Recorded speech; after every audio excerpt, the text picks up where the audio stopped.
কিভাবে ক্যালকুলেটরের সাহায্যে বীজগণিত রাশির মানগুলো নির্ণয় করা যায়। আমরা প্রথমে ক্যালকুলেটরটা অন করব। আমরা ক্যালকুলেটর অন, এই যে অন বাটনে প্রেস করব, অন হবে।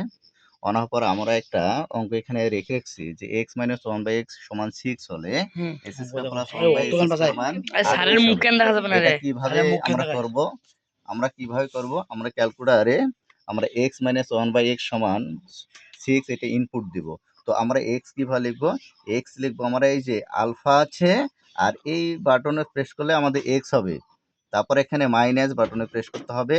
তারপর 1/x এটা লিখব, ব্র্যাকেট 1/x, তারপরে ব্র্যাকেট ক্লোজ করে দিব।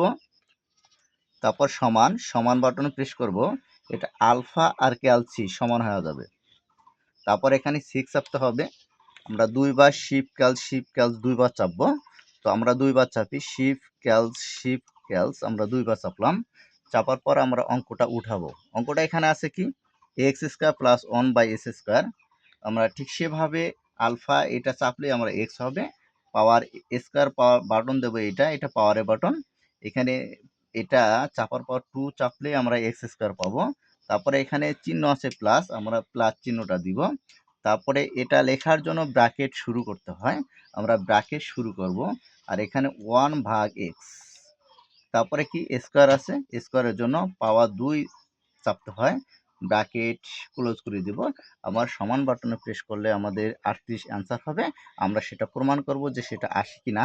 হ্যাঁ, আমরা সমান বাটনে প্রেস করলাম এবং আমাদের কাঙ্ক্ষিত মান আসলো 38।